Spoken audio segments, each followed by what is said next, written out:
How do you do, ladies and turds? And a happy Father Day over there. I don't really talk about my dad, in my videos, but he unexpectedly passed away last week.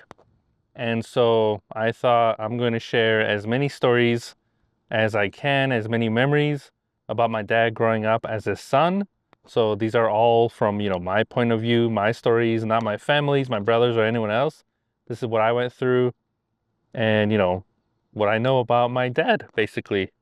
So it's probably not going to be edited and who knows how long this is going to be. I'm just going to record and just go basically. So starting off, I know that my dad, he has two sisters and he is the youngest of three, right? I also know that his dad was actually driving, his mom, so both my grandpa and grandma, they were both driving to the airport, I believe. And I think his dad was getting out like of the car and something happened where another car I think like crashed into him or some kind of accident. And so I know that his dad, passed away, um and he kind of grew up with his mom. So that's probably, hardcore and might explain a few things about his behavior, with my childhood growing up. But anyways, he really liked to train dogs and he did that professionally in competitions back before, he met my mom or anything. Like he would really like to train like professional dogs and take them to these competitions and win medals and all that stuff. Like he always loved dogs. I also know that he lived in a different village in Slovakia than my mom. And so he would bike hours apparently just to go see her, right? Like he would bike through different like like whatever. And I thought that was a pretty spiffy story. And it sounded like he really liked her too. And hopefully he was happy during that time. Eventually, he got a motorcycle from what I've heard, and he ended up going too fast on the motorcycle. And so it actually ended up sliding and causing him to crash.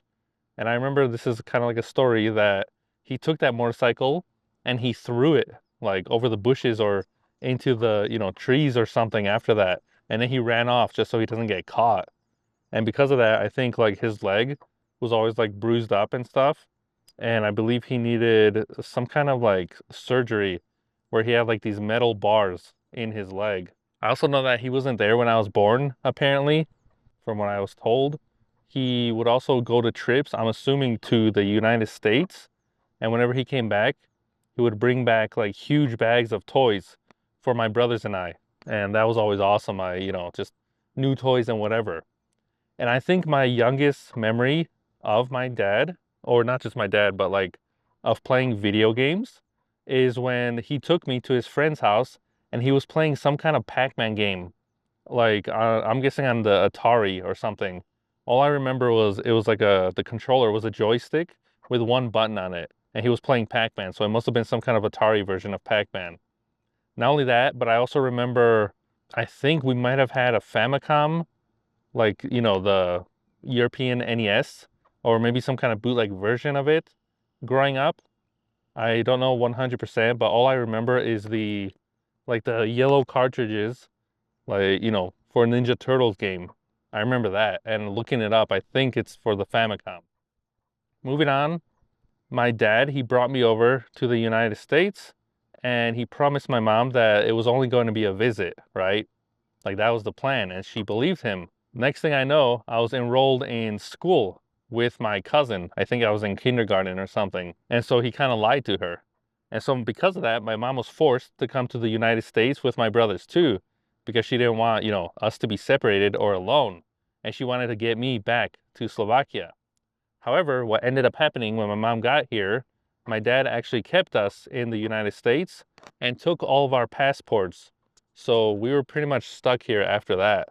And, we had no other way of leaving. We had no family here, aside for, like I said, my mom, my dad, and my brothers. Whereas my dad's side of the family, they were mainly in the US from what I, was told. And my mom's side were all in Europe. So pretty much growing up, he forced us to mainly speak in English. And because of that, my Slovak is a little bit rusty to this day. I can still speak Slovak, right? I understand it, but it's nowhere near where it probably should be, right? With a family, you know, from Slovakia. But anyways, moving on from there, I remember my cousins, they had a PlayStation 1, and I believe they probably fought or something, like who wanted to play it or whose turn it was. I'm not sure what it was, but eventually that PlayStation 1 landed in our house because years later, I actually opened up that PS1 and I found soda, like dried up, kind of like gooey spilled soda inside. So I'm guessing they might have like accidentally spilled soda on the PlayStation 1. And as a result of that, the button to open and close, you know, like the lid, it was always sticky and it wouldn't work. So you had to put something on top so the lid stays closed. And so that PlayStation 1 actually was like a huge part of my childhood. I remember for my birthday, my dad and I, we went to Toys R Us and we got Crash Bandicoot 3.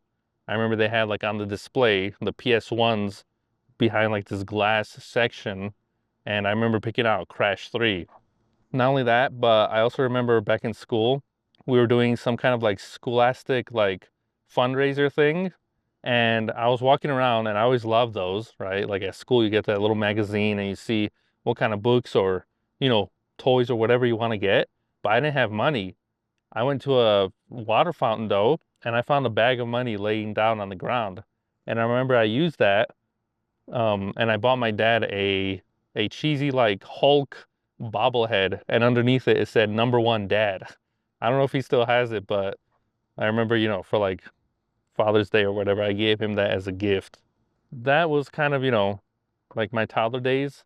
Unfortunately, after that, I was told that my dad was very abusive towards my mom to the point where one of their fights, she told me where, you know, she like he grabbed her by the hair and like threw her, you know, like beat her very badly. And at one point, if he would have thrown her maybe like, I don't know, like a foot to the right or something, or to the left or whatever, right?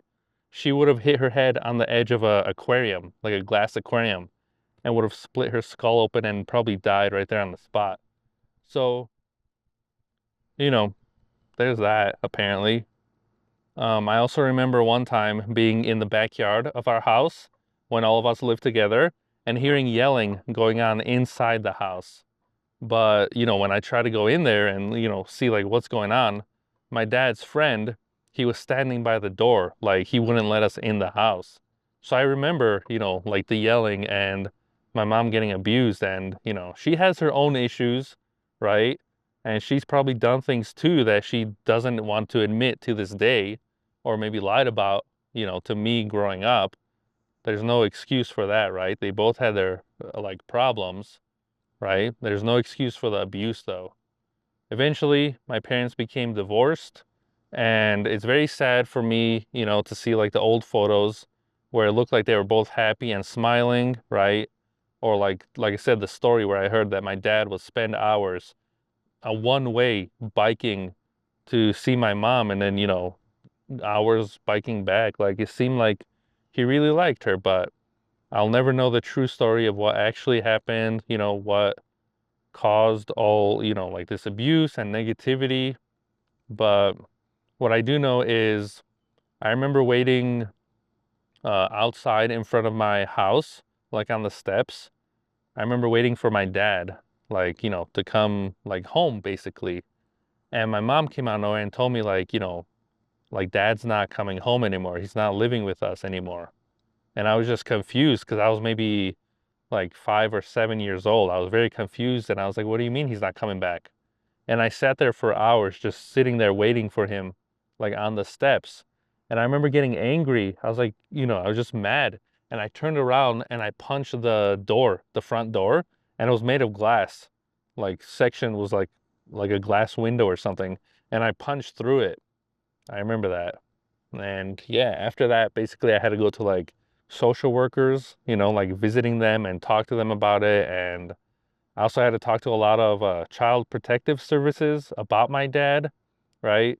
Like my mom told me to say one thing to them, whereas my dad told me to say the other thing. Like I was very confused, like what's going on growing up with all of this kind of stuff. I just wanted us to be, a family, the brothers, mom and dad all together. But I never understood any of this until, I was much older. Basically, I just told him the truth. I pretty much told him, like he's never physically abused us. I don't remember that. He's also never touched us inappropriately, even though my mom wanted us to tell them that, right? Like I don't remember, my dad, aside for his like anger issues and stuff like that, like he's never done anything like illegal, if that makes sense, right? There was plenty of emotional abuse though and anger issues. Like I'll give you, I'll give him that. But pretty much after that happened, we started living apart. I like to call it like there was my mom's house during the week where I went to school and whatever, and then our dad's house, which, he'll come pick us up on the weekends and we'd hang out and whatever. He almost lived about maybe an hour away by car. So it's not like we could have like just walked, to his house whenever we wanted to visit.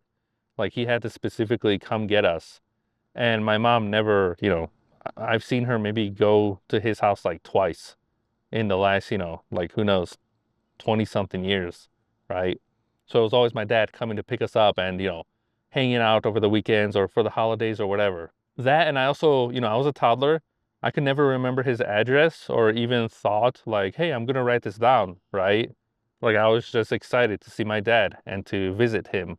With that said though, at our dad's house, he liked to cut expenses in any way he could to save money. So in other words, that meant like sometimes the thermostat usually wasn't turned on, so it would stay cold many times at his house. Or our go-to meals normally were in orange, maybe some cereal, noodles with water, powdered lemonade, and vanilla ice cream from Aldi. Like there was never like second portions. You usually got one bowl or one orange, and then you kind of just enjoyed the food, and that's what you got, right? Not only that, but I was also very scared of ever opening the refrigerator at my dad's house. And I remember only doing that maybe once at his house in all of the years I was ever there. Every now and then though, he did treat us to like other stuff like tater tots or hot dogs and stuff like that. And also during birthdays and holidays, we usually did go out like to, like Golden Corral or China Buffet with my cousins. So, those were awesome.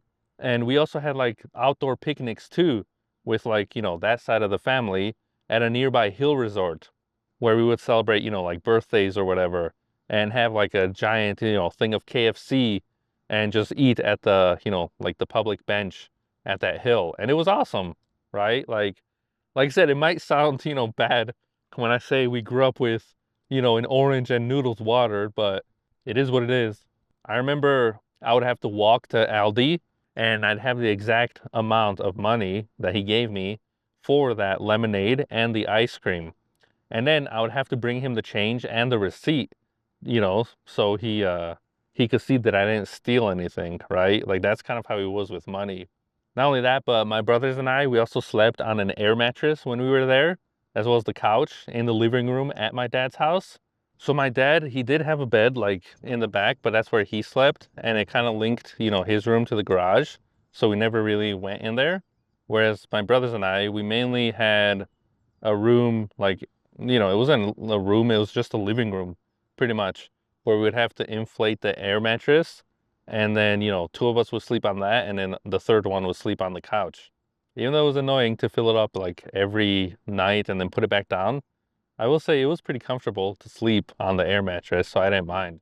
I also always remember the wobbly ceiling fan above us every time we slept. And it was like full on, like when it was on, it was wobbly like this, like it was full on. I was ready for it to, one day fall and just hit me in the face. Like it never happened, but I swear it was going to happen.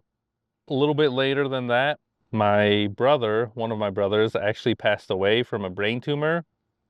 Pretty much they did surgery on him and, most of his body became paralyzed.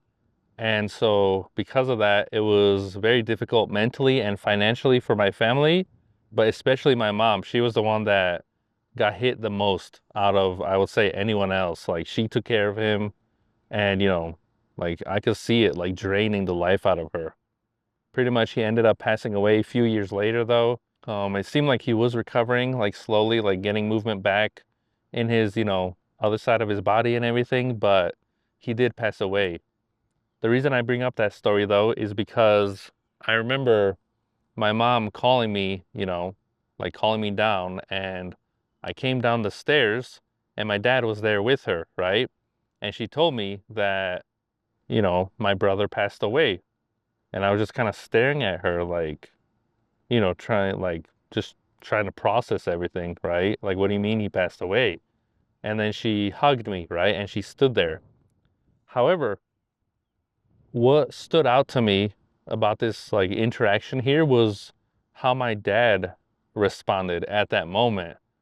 Like, I remember he standing behind her and I looked at him and he did this weird like grin and shrug that I'll never forget. It was kind of like I'm over here hugging my mom, right? Because my brother passed away, and he looked at me and he's like that, like a shrug. And to this day, it pisses me off. It makes me so angry. I don't know if that was just like a, he didn't know how else to respond, but like I was like, how could you just stand there and shrug like that? Like your son just passed away.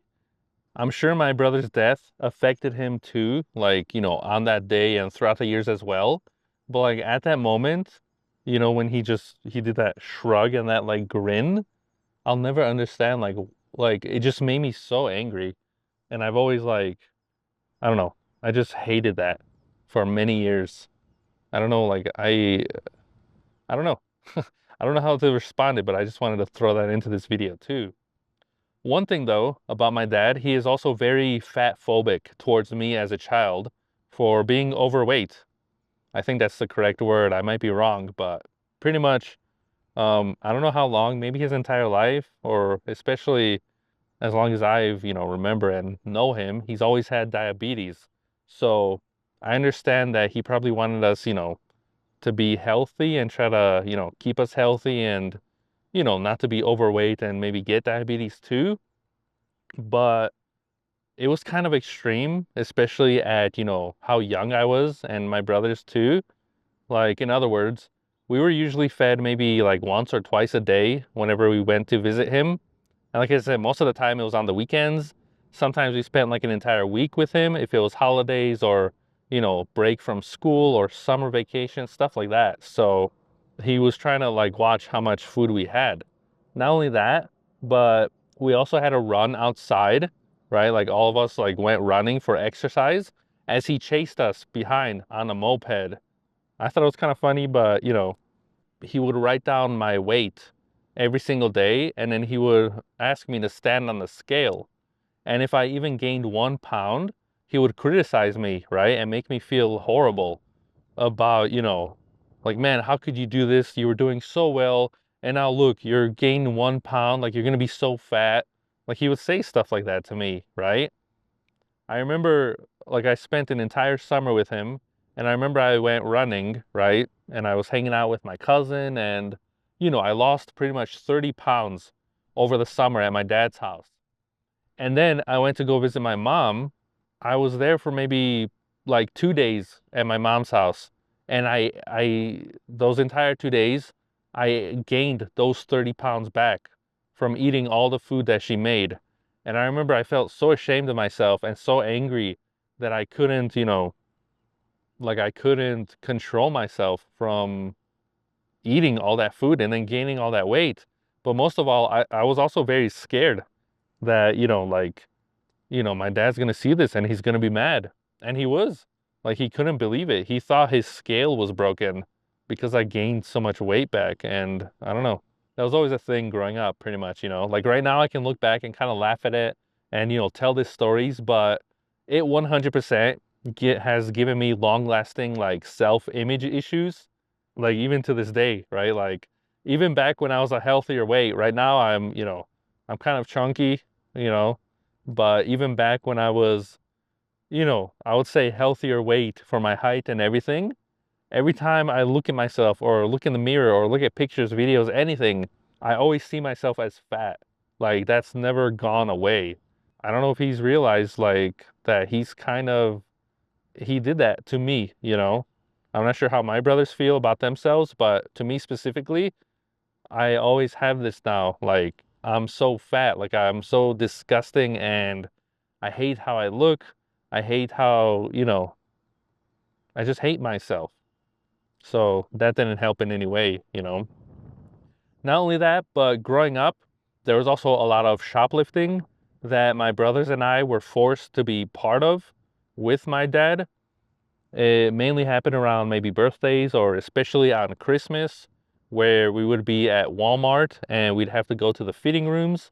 And my dad would have like different, like coats, shirts, pants, all kinds of stuff. And we'd pretty much have to put on layers, right? Like many layers of shirts and coats and everything and just put them on. And then we would have to, like, he would tell us, okay, act normal. If the alarm starts beeping, just don't react. Just, just walk and pretend like everything is normal, right? Like we would have to act like we're not stealing. And yeah, he wasn't ashamed of doing that, right? That's just kind of how he was. Or sometimes like gifts, he would steal them and give it to us just so he can save, some money. Not only that, but he also would say, to like different stores or restaurants that we were always like 10 years old or something, even if we were 15 or whatever, right? He was always say like, hey, they're like 10 years old, just so, we can get like a free cake or like a gift from, restaurants. But he would also say like, I was also a few years older than I actually was, just so I can get hired as, like for a job, like a waiter or whatever, like he would always kind of lie about things too, just to kind of get his way. I also remember we would go to the food banks or the churches and whatever to get food, and all of us would have to go with him, right? And not only that, but he had a pair of crutches in his, like car, and he would wear them. Like he didn't need them. His legs were fine. He'd never, had the crutches before, but the moment we went to, get some food, he pulled them out, maybe to get more extra food or to make people feel sorry for him or something. I always thought it was just, I don't know, it's just kind of a bootleg thing to do, to be honest, but that's kind of just the person he was. One thing I will say for a fact, without a doubt, is my dad, he loved animals. He always loved animals. And whenever I went to my dad's house, you never knew what kind of animal would be waiting there for us with every single visit. I remember one time he had a sugar glider that slept most of the day, and it was in this giant cage. And I'm like, where did you even get this from? Whereas another time he had a white cockatoo, like a parrot, and it liked to eat the blinds from the window. There was another time where he had a snapping turtle, and apparently it was in the aquarium during the winter and he had it outside, and it froze during hibernation and it wouldn't wake up. There's another time where he had a small kitten, and I like to, like snuggle with it and, just kind of hang out with the cat. And I thought it was pretty cool. I was like, hey, we have a cat. Only for him to accidentally run it over a few years later, right? At one point, we also had leopard geckos, and I remember watching their tails get really fat, as well as, like whenever they ate, like we would feed them crickets, their tails, they would hold it in their tails. I also remember there being a time where I had a snake, like a black and white striped snake, and I would bring it to school to show, for show and tell. Not only the snake, but there was also even a time where he once had pet mice, and those mice had babies, and I remember letting them walk around my stomach, and they fell into my belly button, right? There was also the guinea pigs. He had a lot of guinea pigs at one point, and they did nothing but squeak. And we had them in the backyard, and I remember pulling out like dandelion leaves just to feed them, right? He had this huge backyard, and it kind of sloped. And at one point, he had 20 baby turkeys and 20 baby chickens that when you brought, like the food in a bucket, they would be all the way down there just kind of grazing and doing their thing. And when you brought it, you would just see all, 40 of them just kind of running up and gobbling away, like, like how turkeys do, and just running up to you. I remember my stepbrother and we went camping in a tent once in the backyard. And then when we woke up, we heard like these scratches on the outside of the tent. And I look and it was the turkeys just, scratching at the thing. Eventually, I think my neighbors, they like called someone and we had to get rid of the, turkeys and chickens. But yeah, not only that, but my dad even gave us Kelly, the green fat Amazon parrot that squawked every 2 seconds if you didn't feed her noodles. Like I've talked about my parrot Kelly, and I love that parrot, even though she was very mean and left me with, a lot of bite marks throughout the years. But I love that parrot. I remember trying like very hard to, because she was always in the cage, and I wanted to have her like walk around or kind of have her fly around and come back to me. And, I wanted her to be comfortable being with me without her being so aggressive. But unfortunately, I don't know what happened to that parrot, but she was just aggressive towards everyone and would always try to bite us and whatever. We had Kelly for about, I would say, over 13 years. And then at one point, my mom, she pretty much sold her to some parrot guy. And I remember that made me very angry, and I don't know. I haven't forgiven her for that because it's like, we've had this parrot as part of the family. How could you just, sell her away? But I hope Kelly's happy wherever, she is. It's been a few years now. So hopefully that parrot guy was able to take care of, her. Anyways, anytime my dad came over to pick us up, to go visit him, he would also always ask about my turtle Fifi too, who I still have, right? Like I have Fifi, and every time he's like, hey, how's school? How's Fifi? You still have her? Stuff like that. I also remember, fun fact, someone threw their aquarium out, like, near my mom's house. And so my dad and we actually brought it in and I cleaned it up and everything. And that's the exact same aquarium that I still use today for Fifi. Like that's the one I have and I've used since then, right? He just had like this love for animals. Like it was always there. Like it was both my dad and I would say Steve Irwin that really influenced me.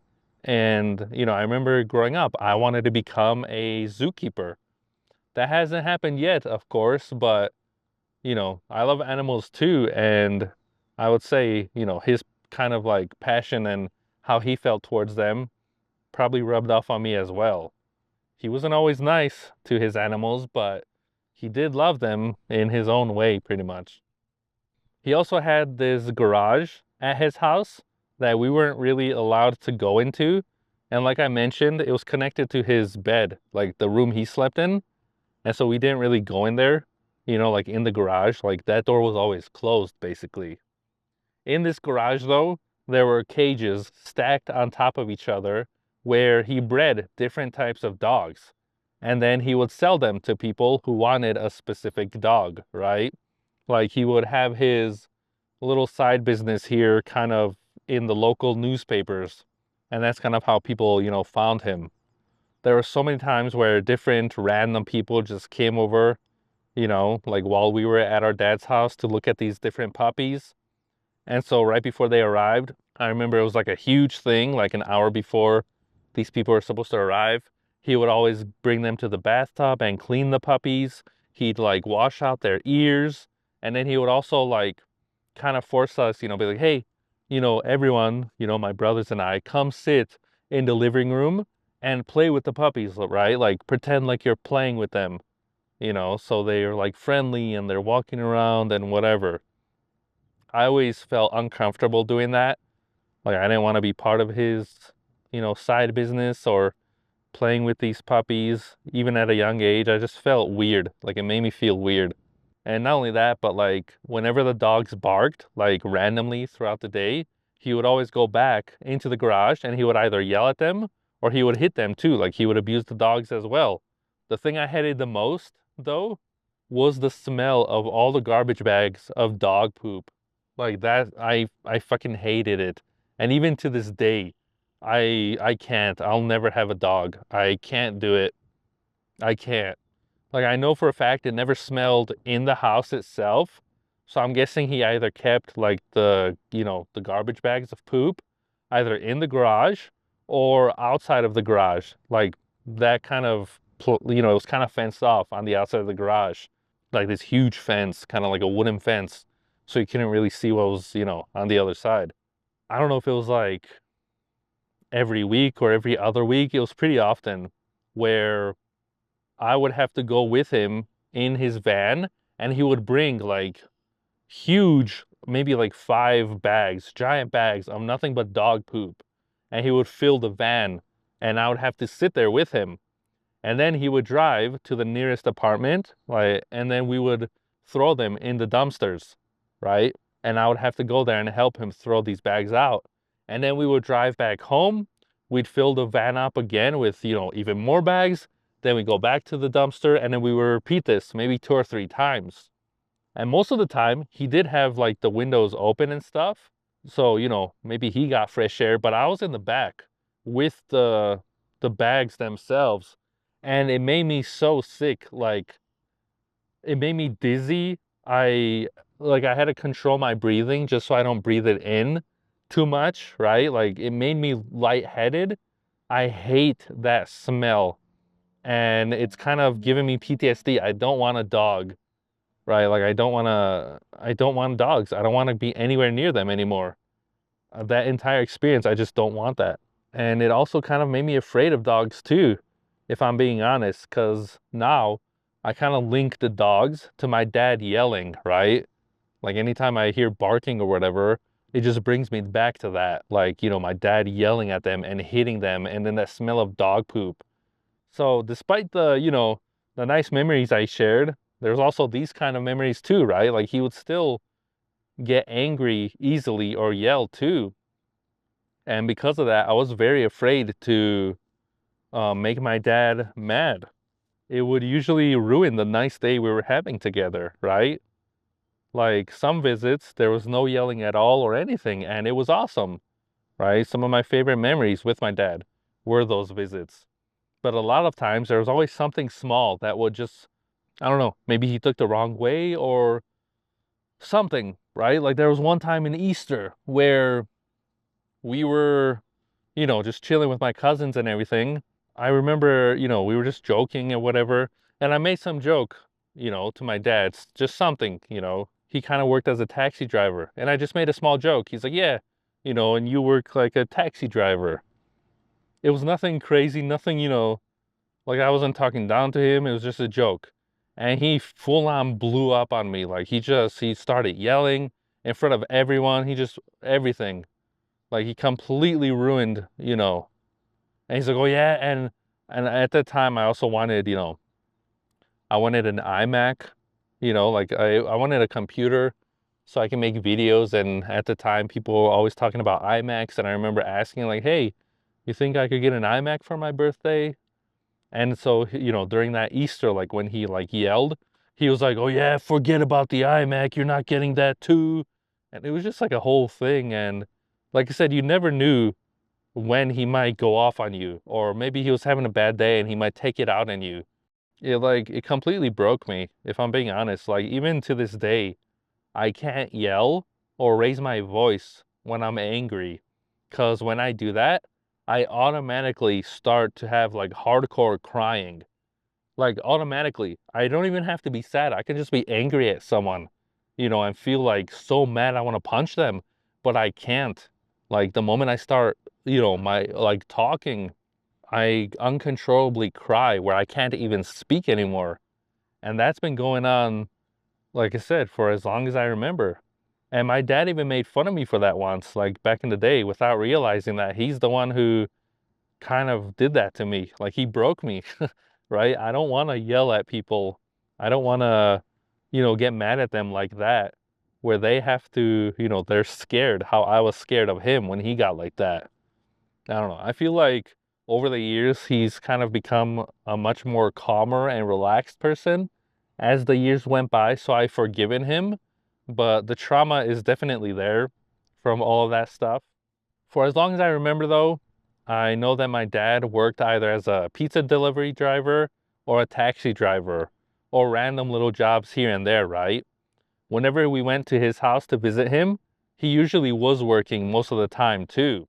I remember one time my dad was also a lifeguard at an apartment pool place. And his job was mainly to kind of sit at this table with an umbrella and check people's IDs to make sure that they lived at the apartment. And so he can give access to them to the pool. He would also check the pool pH levels, make sure, the pool is clean. He would also open it and close it whenever, the day was finished. And also, if anyone just so happened to be drowning, he's supposed to be the one that jumps in there and, gets him out. I doubt he got any like actual lifeguard like training, but anyways, what ended up happening was that, this was his job, but somehow I ended up doing it for him. So I would sit at this pool place the entire day while he was making the money for it, right? And while I was there, there was pretty much nothing to do. Like all I had was this pink iPod mini with 2 songs on it. I had Katy Perry, I Kissed a Girl and I Liked It, and Katy Perry, Hot and Cold. Those were the only 2 songs I had on loop and repeat. And then sometimes I would draw too, but I had to always sit there at this pool place. While my brothers, sometimes they would come over too, but eventually they made some friends at the nearby park who lived in these apartments. And they got to play, on these friends like PlayStation 2s and the Wii's and everything. And even eat food and whatever. And I'm just sitting there stuck. I didn't eat anything while I was, at this pool place either. Like my dad didn't really bring food or anything. I just sat there while he worked, as a taxi driver or something else, like elsewhere. It was brutal. I hated it. I hated it. I remember sometimes whenever, my brothers and I were there, we would do a rain dance around the pool many times, hoping, to summon rain. Like, please make it rain on the pool. Like we would just dance around the pool and we would call it the rain dance. Because if it rained, then my dad would have to come get us and we can close the pool early and we can go home, right? But usually it never happened. There was also a story I have that I like to share where I think it was maybe around 4th of July, or maybe it was on 4th of July. And I remember my dad, my brothers, my stepbrothers, and we were all over there, even maybe my cousins too. Like we were all kind of just chilling, like the apartment pool. And my dad was supposed to be working, right? And we were just chilling there. And there were still a lot of people at this pool.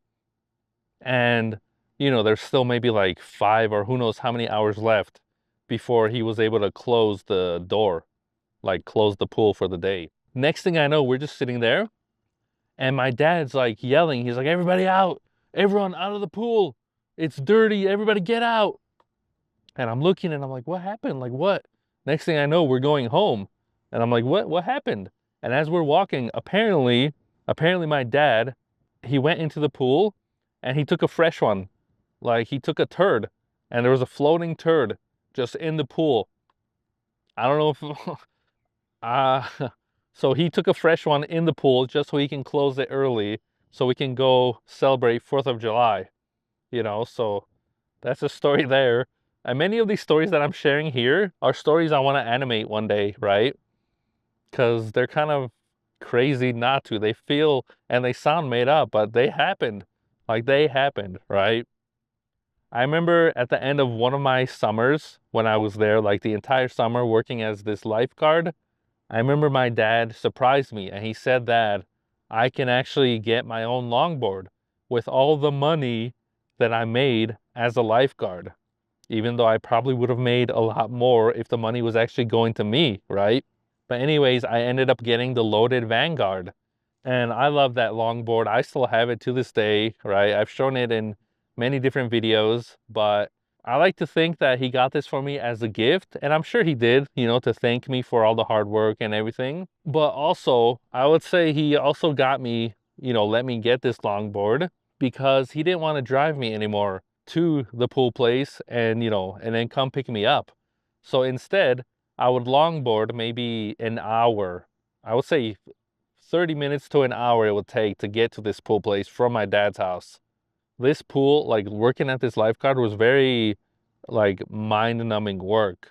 But I'm glad that I get to spend, like those summers at my dad's house because I had a lot of experiences with my cousins or, just living there and different things I would have not had the chance to do. Years later, I remember my dad also got me a job as a waiter, and it was my cousins, and we all worked together, and it was awesome. I had fun. I like doing it. I, felt like I was pretty good at it too, like giving people, water and their like what they wanted to get. And it was mainly at like weddings. We would always have like pre-made food and everything, and we would just bring it out and give it to them. And then we'd have like our certain tables we would watch. And I quit because it was very painful walking around all day, working as a waiter, and having to wear these shoes that were too small. And I remember, telling him this many times and asking him, I'm like, can we get like bigger shoes so I can, work? And he would tell me no. And so I kind of just quit eventually. Not only that, but whenever we were at my dad's house, we also had to spend a lot of time hanging out at the nearby park. Like he was very big into, like I said, not wanting us to be fat. He wanted to try to, keep us healthy and outside and kind of active as much as possible.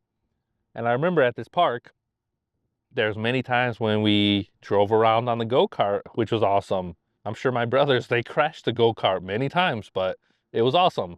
We also had a moped that we took to the park too, right? I remember my brother trying to go up on the hill and he like, tipped it over and my dad got angry, that it was damaged or something. Or sometimes we would just go to the park and just chill on the swings all day, right? One summer, I think before high school, it was me and Chefy T, and twice a day, once in the morning and once at night, I would go with Chefy T and I would run from my dad's house to the park, do like a few loops around, and then back home. And I lost a lot of weight doing that. And, I remember one time on our way back home from the park with Chefy T, we saw like a family of skunks like on the road on our way back. And I started running. I'm like, Chefy T, every man for himself. And I started running and Chefy T's screaming behind me. He's like, oh! I mean, the skunks were just doing their thing, but we don't want to get sprayed or anything. Also, fun fact, Chefy T and I, we actually went back, to our dad's house a few years ago. He wasn't there at his house, but so we went to the nearby, to that same park and we had food. Like we went to the Aldi, we bought food and we just chilled. We had a little picnic at that park. And it was kind of like, how do you say it? Like I said, because our dad didn't really do stuff like that or kind of give us food, we came back many years later, mainly to see him, but he wasn't home, but also just to say like, hey, yeah, look at this. We're back at this park and we actually have food. Like things have changed, but this park is still the same. I don't know if that makes sense, but it was a beautiful moment, okay? That's all I gotta say. We also spent a lot of time in the backyard on the trampoline too, because he had a trampoline. And I remember we spent so much time on it and then it's like a net, I think, right? Like it fell off, it completely broke. And so you'd have to watch out because when you're jumping on it, you might fall off or something. So, the trampoline was fun though. Whenever we sit there, we can look up, like, because that's how my dad's, backyard is.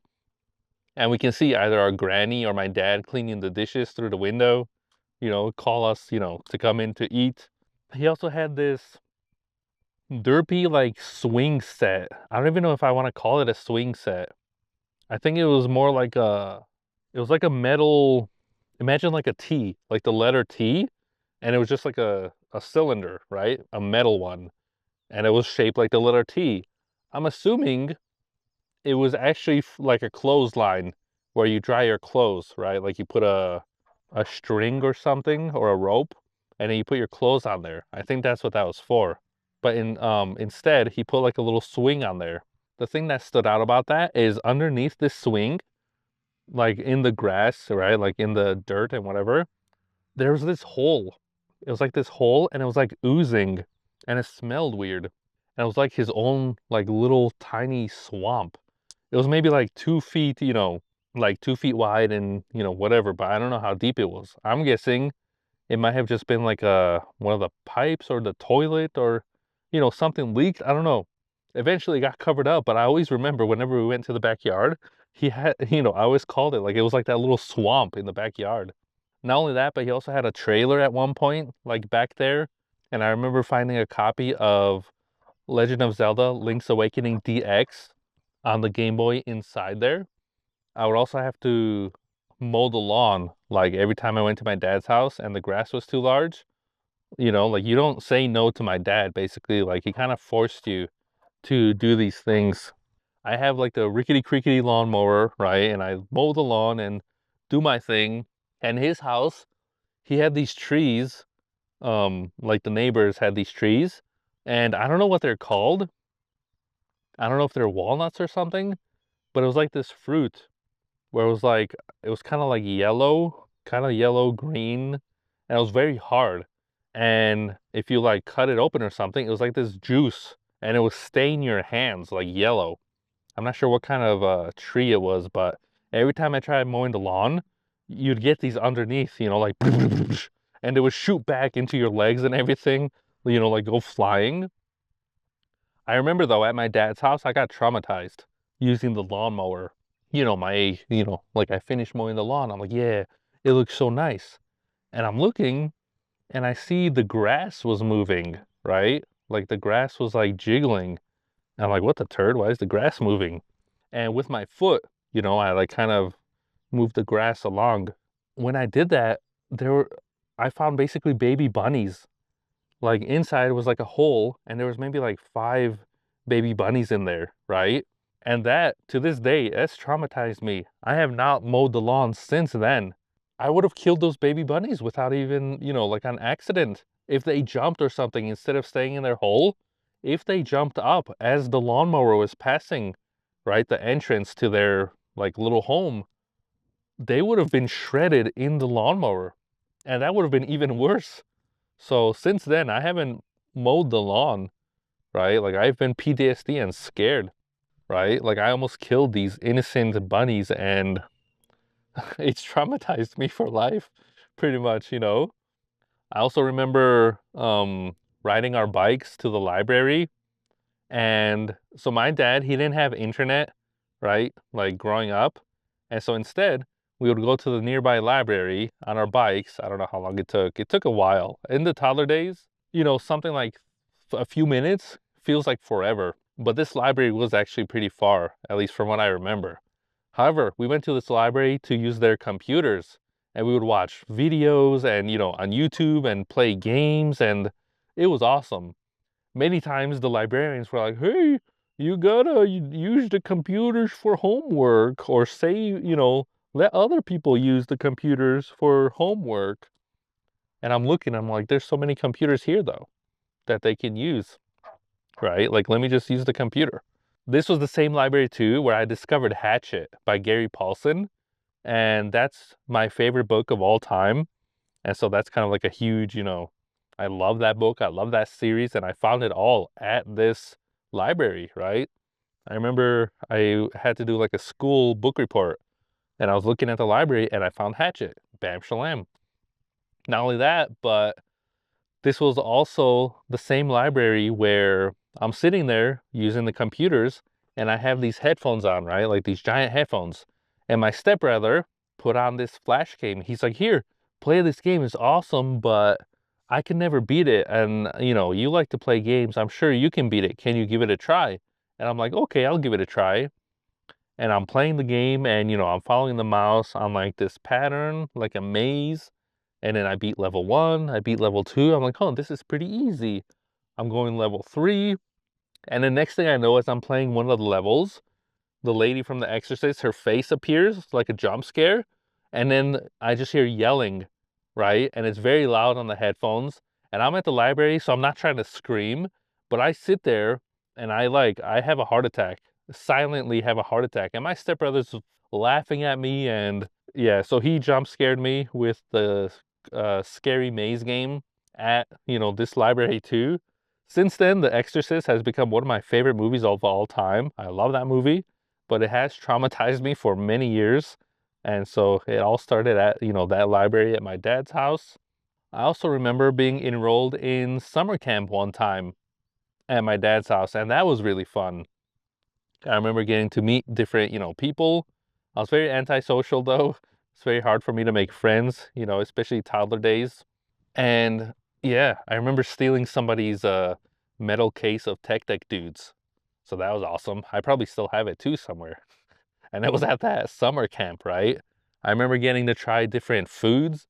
My love for cheesy hot dogs all started there at that summer camp too. Basically, it's a hot dog with cheese inside. It's awesome, top notch. And I also have a memory where I don't know if we were eating or having a party at the summer camp. They had chips, right? Like Doritos and different kind of chips available for all the toddlers there and whatever. And everyone took, you know, all the chips and I wanted some, but I didn't have any. And so I remember picking up Dorito crumbs from the floor and putting them on my plate, right? And then, you know, eating them like that because I didn't have any. And then my cousin's like, "What are you doing here? Have some of mine." You know, during the winter, pretty much he lived by this huge, kind of like a hill, like a kind of like an apartment resort place where during the summer it was kind of, you know, you play volleyball, it's beach, you know, there's bars, whatever, right? It's kind of like one of those places. But during this winter, it turned into like a ski resort, right? And so every winter he would get us ski passes and we would spend all day skiing down those hills. And my love for skiing grew at my dad's house. And I still have my coat somewhere from all those years ago with all my ski tags, you know, like attached to it, which is crazy. I'll have to find that somewhere, right? I even remember one time my stepbrother, you know, because he lived with my dad, like at his house, he would have a field trip at his school. And my dad invited me and said I can go too. And pretty much we both went to a like a mountain ski resort, right? It was like a few hours away on the bus. And we spent the entire night skiing at this resort. Maybe like we got there like 10 p.m. or something. And then we finished by like 7 a.m. And so the entire night we were just skiing down this thing and it was awesome. One of my favorite memories, like to this day, you know, like skiing down these resort. It was cool. And then we got to sit on the actual like ski lifts and it was like a whole thing, right? It was awesome. I loved that. And then during the summers, my dad, he would also let us like rent kayaks and paddle boats at this like nearby lake. I remember one time, my brother, he was, you know, in the kayak with my dad, and I was on a kayak on my, you know, myself, and I'm just paddling away, whatever. And then my dad calls me over, like, "Hey, here, take, you know, take your brother, get him out of here." And I was like, "Okay." And so I, you know, parked next to his kayak. We're in the middle of this lake, by the way. I parked next to his kayak, and my brother is trying to step over, right? And pretty much what ends up happening is as he's stepping over, I guess, I don't know if he loses his balance or something's going on, but he ends up flipping the entire kayak with my dad in it too. And my dad is yelling, he's getting angry, you know, because he had his phone and his wallet and everything inside his pockets. I'm just laughing because it's the funniest thing ever. And I'm trying to, you know, paddle away. And then my dad's like, "Hey, where are you going? Get over here." You know, like I had to help him. And so he grabs onto the back of my kayak and, you know, he's like, "Paddle faster, you know, get us out of this water." And I'm like, "I'm trying. I'm going as fast as I can." Not only that, but during the summers, we would also stay at a nearby water park. And, you know, we would just chill there. And then he'd go to work and he'd leave us at this water park, right? Or most of the times, to be honest, we didn't have sunscreen either. We would be at this water park. And I remember one time, you know, in the lazy river. And I'm like in the lazy river and I'm like this, like above the water. I tried going underneath, hoping that it would like cool me down, but I don't know, it like made it a little bit worse. So I tried being above the water because, you know, it would sting. And as I was on the lazy river, one of the lifeguards asked me like, "Hey, are you okay?" Like that's how red I was.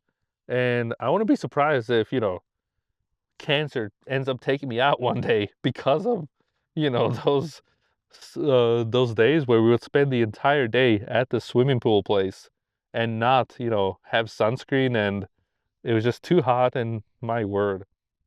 Sometimes my cousin would come with us too and, you know, he'd have some money and he'd buy us nachos and stuff. at the food place. So I remember I enjoyed that a lot. Not only that, but there was also a lot of like different little trips, like travel trips that my dad would take us on. For example, one of them was to Niagara Falls. We drove in a van, and when we got there, there was people fishing, right? And I remember, I think he paid some guy, I don't know how much money, $5 or something, and we bought the catfish off of him. And so we had a little picnic there, like at Niagara Falls on this catfish. And then Phil, he kept the head of the catfish and he was gonna use it for show and tell at school, which is kind of funny. During the same trip at Niagara Falls, we went to the gift shop. And fun fact, here's some lore, of course. This is at this gift shop, my dad, he actually stole this spinning ring right here on my middle finger, right? It used to have like a black, like the waves. They used to be, they had like a black color in them. But he stole this ring from me. And I've had this ring on ever since for over 15 years now. All three of these rings are from different people and they have a different story. But this one right here, the middle finger, that's from my, from that Niagara Falls trip my dad gave me. And I've been wearing it ever since. If you look back at my videos, I never take these off. Like these rings are a part of me. And so that's where it's, my dad stole this ring. And so I have that memory, right? Not only that, but I remember one time we also did this like animal safari thing where you had to drive your car and you had to be in the car, but you can drive slowly and there was animals outside of you, like all kinds of animals. My dad had this like it was like a smiley face ball on the antenna, like on his car, and the monkey just stole that and ran off. So that was kind of funny. We even spent 2 weeks in Jamaica, which was a really cool experience, right? I remember drinking juice out of like a coconut. I got my hair braided by one of the locals and they try to like charge me for it. And then my dad's like, "What are you talking about? You said this is free." I even made a cheesy action video while I was in Jamaica with my brother. And, it never got finished technically because I wasn't happy with the ending, but I did make a video. I remember also, they had like an entire water park there. I believe every morning because it was like a hotel or like a resort or something. And so we have these giant plates of, like bacon and donuts and eggs and whatever. And it was magical. I was like, oh my God, I'm gonna get so fat here and, have a spiffy time at Jamaica. And it was awesome. Not only that, but I was in college many years ago and I was about to get a degree, but I didn't know what I was going to do. Like, I didn't know if I was going to transfer somewhere or what I was doing. But pretty much my dad, he helped me renew my passport and he asked me if I want to go to Slovakia with him for his high school 25-year like anniversary or reunion, I guess, right? And I was like, okay, I mean, that sounds awesome. I'll go with you. And so pretty much I ended up staying the entire summer there, like with my grandparents and whatnot. But for the first, I would say week, maybe 2 weeks, I think 1 week, I spent the entire time in Europe with my dad. And he rented out a car and we just kind of explored like we drove to Italy and we had pizza there with his friend. We had ice cream there too. She showed us around and there was just these beautiful mountains and everything. And we also like, at night as we were driving, because it was like many days just to get there, we would end up like in a random like cornfield or something in Austria. And we would just sleep in the car, right? Just like that, underneath the stars. It was really pretty. We visited his friends too in the Czech Republic. As we were driving by, I saw like the castles there and the capital and everything. It was really cool, right?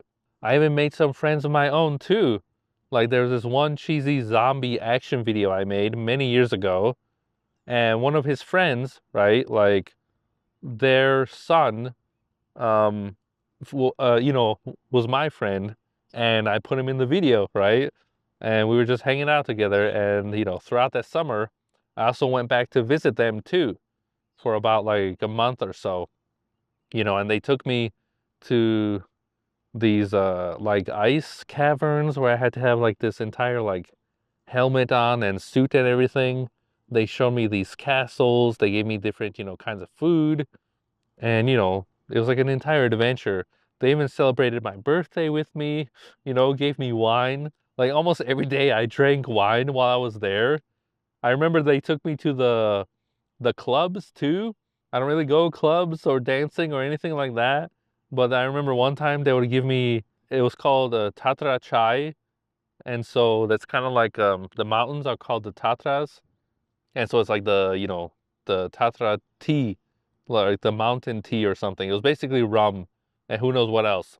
And when I got there, their friends were like, hey, for they always call me the American, right? I'm like, I have a name. I was born in Slovakia. Even if my accent, it feels like I never belong anywhere, right? My English, there's an accent and I feel out of place.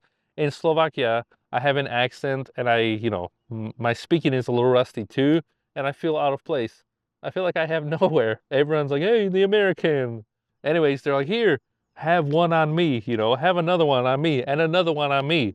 They kept giving me these drinks. And eventually I was very wobbly. Like I remember going to the bathroom, I had to, pee. And I'm like, whoa, it's hitting me. And I remember I walked with them to their like one of their friends' apartments or something. And I was gonna ask, I'm like, I want to go. I need to go to the bathroom. And as I'm like kind of crawling there, I just vomited all over the ground. I apologize. I'm like, sorry for doing that. I'm sorry. But yeah, I kind of became an alcoholic in that summer from wine, pretty much. I had wine every day. I like the red wine because it's sweet, whereas the white wine is kind of sour. But every morning I'd had wine, and eventually I came back home and, I had a few beers too, but then I stopped. I was like, never, I'm never doing that again. No more. I can't do that. So that's a story I have with that. Fast forward, right? Um, Driving, because my dad was a taxi driver and he had a car and everything, driving was kind of a huge part of like who he was and his life and everything. And my dad actually taught me how to drive too. And he was there to help me get my permit. Like he helped me, back up and do everything I needed. And I remember when I was at the DMV and I was waiting for the instructor to walk, to the car. I'm sitting there and my dad's, he's not in the car with me. He's outside. And he's like, "Hey, Jacob, turn the car on, but keep your foot on the brake, right? Because, I guess impress him or, have the car on or whatever. Like impress the instructor for good grades, of course." And so I'm sitting there and I turn the car on, but instead of the brakes, I'm stepping on the gas and the wheels are going full speed. Luckily, I was in parked, otherwise the car would have went flying. But I always remember that. I passed, so I got my permit and everything, and that was awesome, right? And then my dad was actually the one that, he was the one that let me drive. My mom never lets me drive. She's always scared and has a heart attack and whatever. Whenever we needed to go somewhere, like I said, you don't say no to my dad. He doesn't give you a choice. He throws the keys at me and he's like, "All right, you're driving." And I'm like, "What? I'm not, I don't want to drive." He's like, "Too bad you're driving." I'm like, "Okay." Like he's the one who gave me my hours, like in the daytime, at night, different weather, all that stuff. Like he helped me with that. And I remember one time, I'm here on the little hill and I'm waiting, right? I'm looking back and I'm waiting for all the cars to, pass. And he's like, "All right, you can go." And so I back up like this. I change the gears and then I go straight. But instead of going straight, I turn. So I end up being on the left lane. And as I go straight, I change to the right lane on accident. Oh, not accident. Like I just changed to the right lane. I don't know why I did that. I don't know if my dad told me or maybe I was just confused and I didn't realize that, stay on the same lane. But anyways, as I did that, like when I turned to the right lane, there was another car right behind me and he was going full speed and he swerved. Like I don't know how to explain this, but he swerved, right? Like this car was behind me and as I changed the gears and I changed lanes, This car swerved, so he doesn't crash into me. And he ended up in the ditches next to the road. He ended up in the ditches, dodging like a mailbox and just swerving like that. Luckily, he didn't hit anyone. I didn't hit anyone, and he got out of that. But it was a very scary experience. After that, like, we made it to the stop sign, and the guy was next to me, and I waved at him. And my dad's like, "Don't wave at him. What are you doing?" And then what ended up happening actually is that like a few minutes later, the both of us, we were actually going to the movie theater to watch a movie. I probably traumatized the dude. And yeah, so that was scared. But anyways, most of the time whenever I was in the car with my dad, I was actually very scared because he's a very like kind of full speed driver. Luckily, we never got any crashes with him in the car.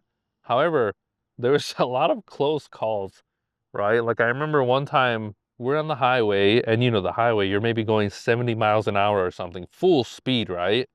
And I'm just sitting there in the back. My brother's probably falling asleep or whatever, they're doing their thing. And we're in his van, and he's going full speed on this highway.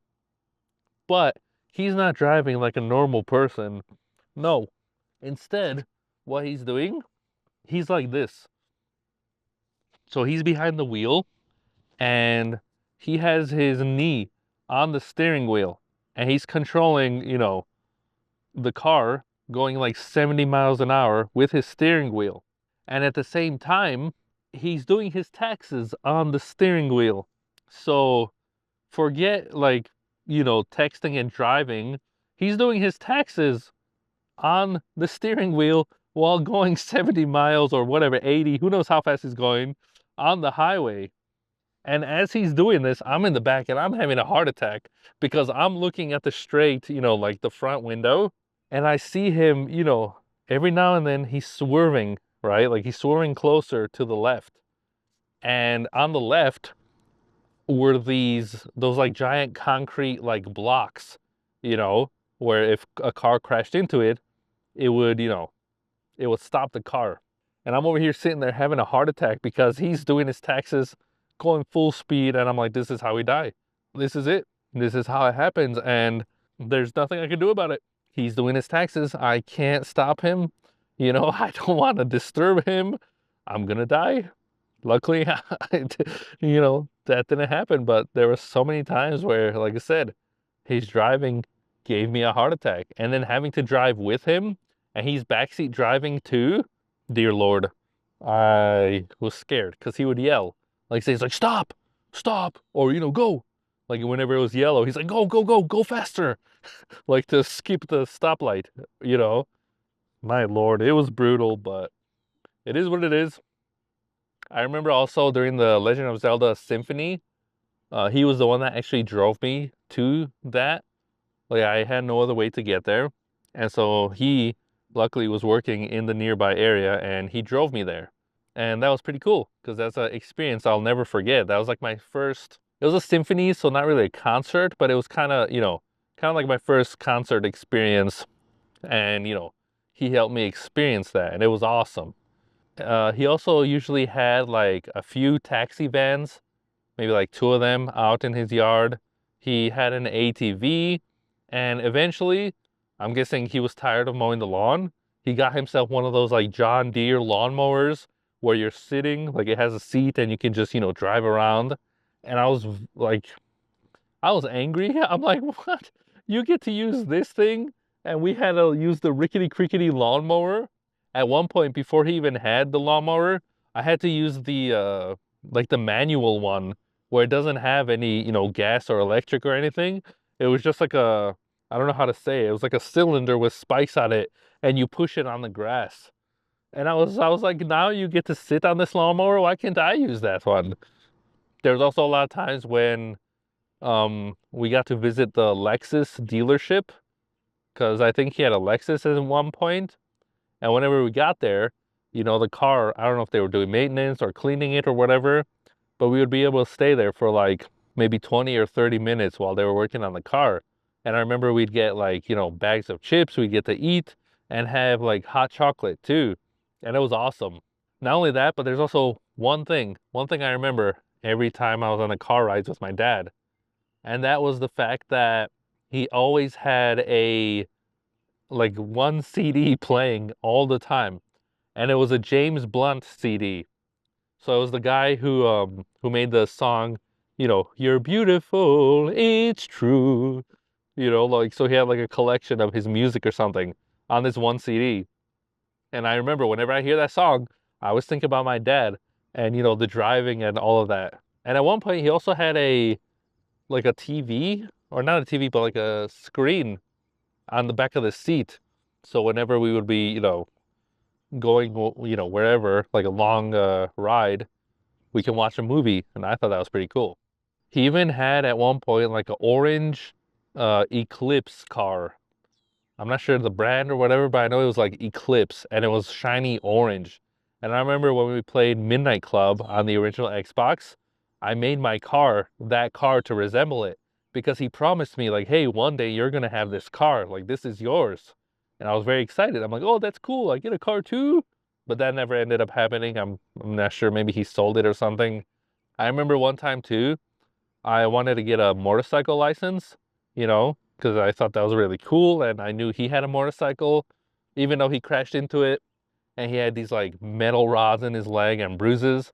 I wanted to get a license and I asked him about it, but it didn't end up happening. Unfortunately, our timing was, we were always busy or something and it didn't end up happening. So maybe it was for the best too, because everyone I know who's had a motorcycle, they've all crashed. Every single one of them have all ended up crashing somehow and have some kind of injuries as a result of that. And on top of everything I just talked about, right? Like all the traveling, all the adventures, all of that stuff, my dad's house was kind of defined by two things, right? Number one was the computer that we got and all the games we played on it. And number two was the original Xbox. And so I remember one time coming over to my dad's house, right? Like getting picked up and whatever. And he had this shoebox and he gave it to me. He's like, here. And I opened it and it was an original Xbox with some controllers and Jet Set Radio Future, like a copy of it inside. Every time my brothers and I went to visit our dad, every single visit we would play on the original Xbox. It was like this console was connected to our veins, right? Like we played it religiously so many times. And Jet Set Radio Future is still one of my favorite games of all time. And I'm still waiting for Sega to re-release it, right? Luckily, it's the 25th anniversary of Jet Set Radio this year. And so maybe one day they'll do it because that game, it has been forever stuck on the original Xbox. And I'm assuming a huge part of that is because of the music, right? That Xbox, there's so many stories. We didn't have internet, so we never got to use like the Xbox like online service, like chatting or whatever. But what we did have were games. And my aunt, she'd always be Santa Claus, right? And give us games during like Christmas or even our birthdays. She was the one that actually gave me Turok Evolution. And I remember I didn't play it for a very long time because on the cover of Turok Evolution, there's a Velociraptor. And it scared me as a child. Like looking at the cover, it terrified me. Eventually, I did end up playing it, and we didn't have Halo, right? Like we never had the Halo games on the original Xbox. So Turok Evolution ended up becoming, our Halo, basically. That was our first-person shooter game, was Turok Evolution. And Night Dive Studios, I hope you end up remastering that game because my brothers and I, we love that game. That was one of our favorites. We always played Jet Set Radio Future and Turok Evolution, both multiplayer, every time we went to our dad's house. Like, it was just something we always did. I remember whenever Chefy T got angry, though, like at the games for losing or any reason, he would always throw the controllers on the ground. He's like, you're cheating, you screen lookers. Because the games were like split screen, so you can see the other players' screens. And I'm sure 100% that, all of us looked at each other's screens and looked at, where the other person might be in the game. 100%. But my brother was the only one that, reacted like so angrily and threw the controller on the ground. He didn't realize that maybe he's just not good at the game.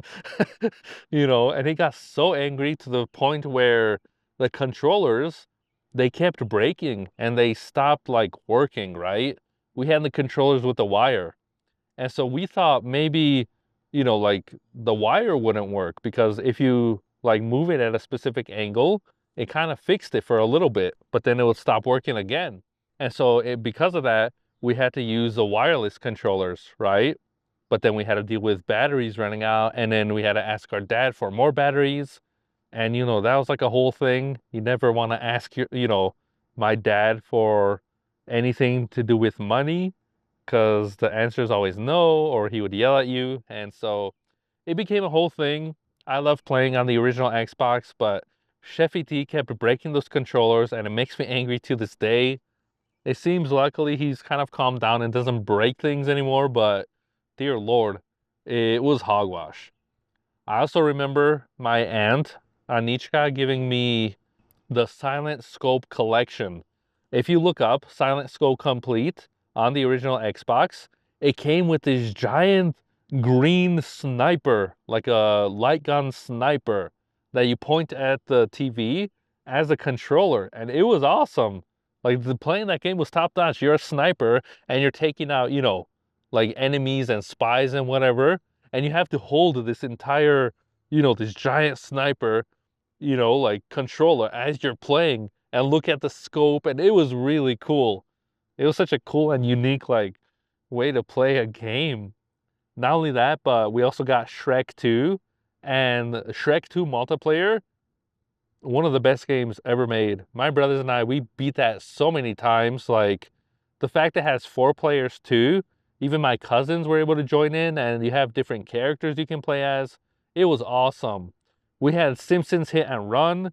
That game is a classic, right? I love that game. I never got to beat it though. Like I remember being on the last mission or something and I kept failing. But I played Simpsons Hit and Run so many times. The original Mafia game was my Grand Theft Auto, basically. Like, I love that game. I got into the story and everything. Like, because the original Xbox, I believe, had built-in, like, memory, you didn't have to use memory cards, I think. So I was able to actually make progress in Mafia.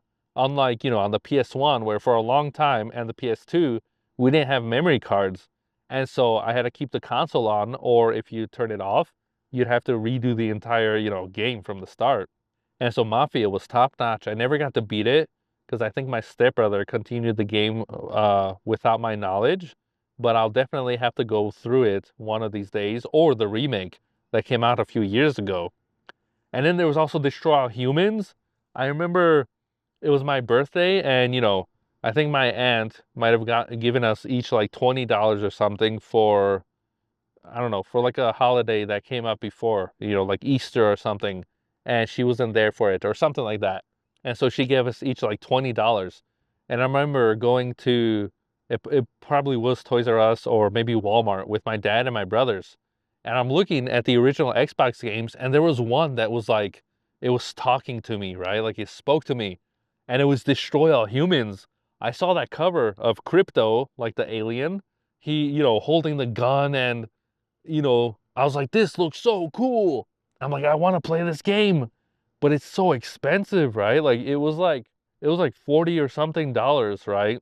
Like I was talking to my brothers, I'm like, hey, this game looks really cool. Like I think we should get this one. Like this is what I want, but it's very expensive. Let's ask our dad if we can get it. And he didn't want to, like, he was kind of mad. Like he didn't want us to get it because it's very expensive. But then he's like, hey, if you all give me your $20, I'll use that to buy it.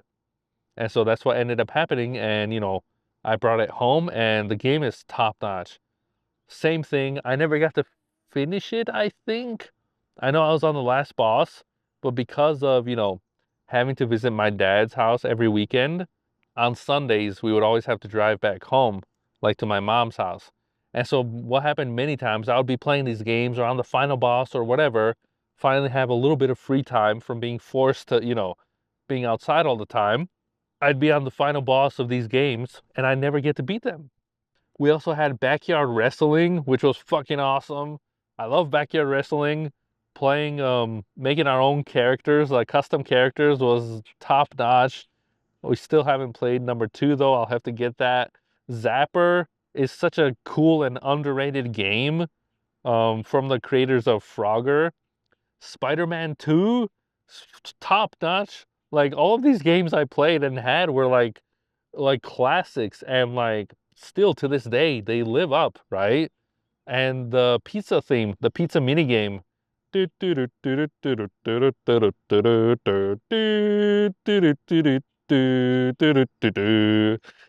gives me PTSD to this day. And I wish that the new Spider-Man games had like the pizza, mini games in them, because it doesn't feel, right without them.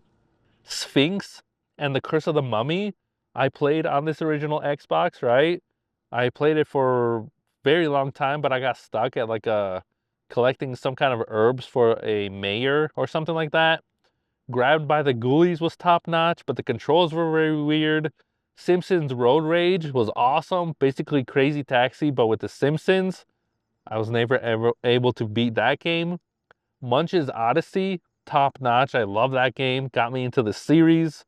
And there were so many other games too, but those that I mentioned right now were the ones that had like the most impact on me growing up. And I'm glad that I had that, because a lot of those games now were either ported over to the PC or remastered or even remade, and to give like a new generation of players or even, children and whatever, kind of that similar experience. And that's awesome. We did end up getting a Xbox 360 for Christmas. I think our aunt gave it to us or something, and we were so excited. I'm like, oh, this is so cool.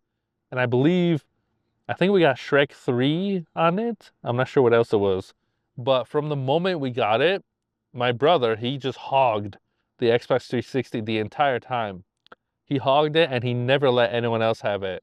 And eventually, I think he even took it from our dad's house to our mom's house.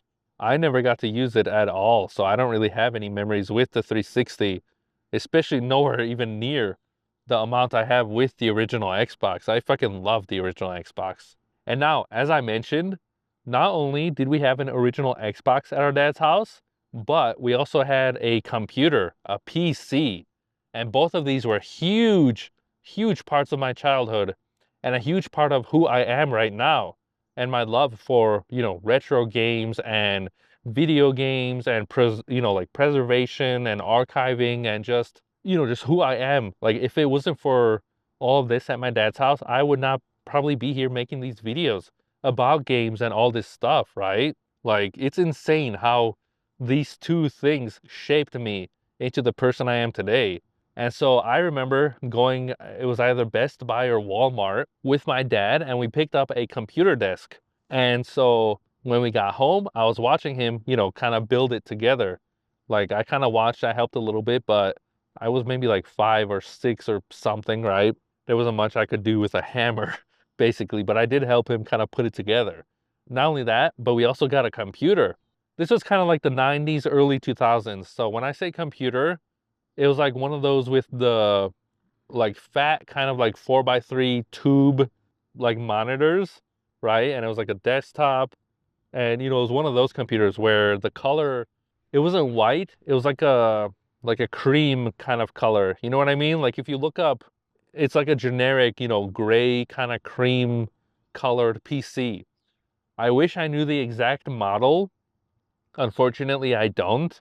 And, I don't think I have any pictures of the computer itself. Maybe someone like my cousins might have it, so I might be able to, either get that exact model, or if I ever go to my dad's house again, somehow save it from his house, because I would love that. But we had a Windows ME machine. That's the operating system that was installed on this PC. It didn't have any internet on it at all, but what we did have were PC games. And not only that, but my cousin burned a lot of PC games for us too. And I remember these discs, like she wrote with a pencil, like the name of the game, right? and we would have it. And so there was a lot of games also that I just got as gifts, like big boxes. And unfortunately, a lot of those boxes were probably thrown out, but I still have those discs and games, right? For example, we had Deus Ex, the original one, and it was awesome, but it was very confusing because I didn't know what we were doing like in the game, right? It was a lot of reading, a lot of story stuff, and as a toddler, I couldn't figure out like what to do. We had Age of Mythology, and that game was top notch. I would always play the multiplayer versus bots, right? And just like have a hoot with that. We had Captain Claw. That game is a very rare but underrated 2D pixelated, I guess, side-scrolling adventure game. It's awesome.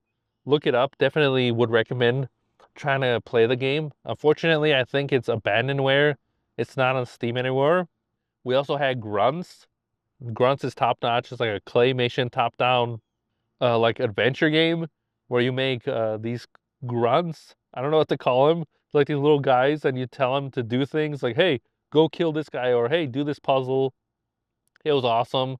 We had Shogo, which is like you're in these mechs, and they can go first person or like third person, and it's like a full on story. And like I never beat it, but it was awesome too.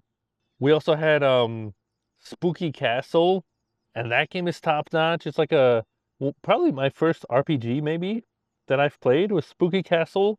I never beat it, but I do remember talking to the developer many years later, thanking him, for making this game and, asking him if it has a big box. And it did apparently, so I'll have to get that one day. We played Get Medieval. We also played Putt Putt Saves the Zoo, Commandos, Frogger, The Game of Life, Goosebumps, Attack of the Mutants, Siberia, The Crazy Adventures of Dr. Brain, Theme Hospital, The Sims, Toy Story 2, Timon and Pumbaa, Jungle's Games, and so many other PC games, right? Like those that I mentioned here are the ones that kind of, like I said, were huge in my childhood. Sometimes we even had like free games whenever we bought cereal. So we'd get free games from cereal boxes.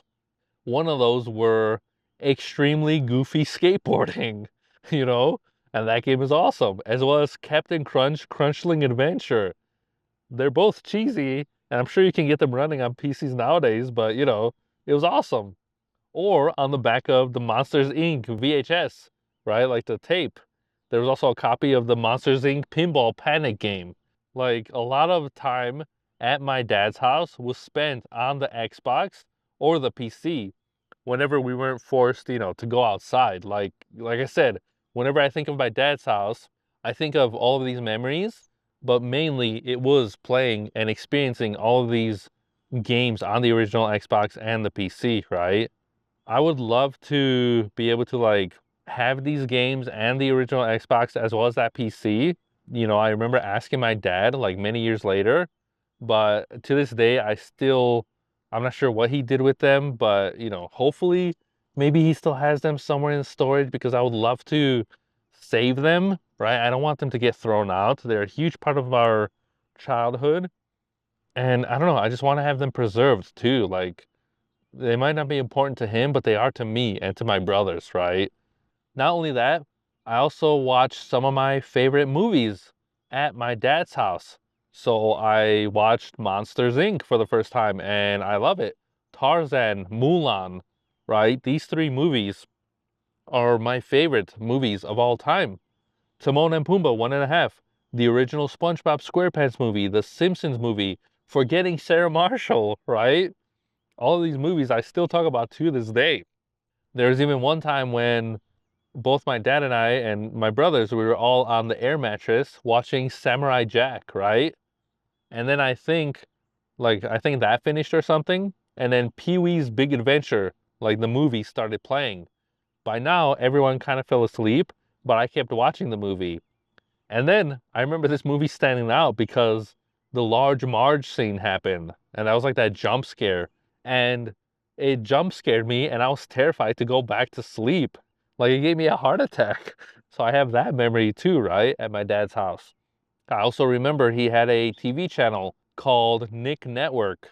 And it would show like Invader Zim.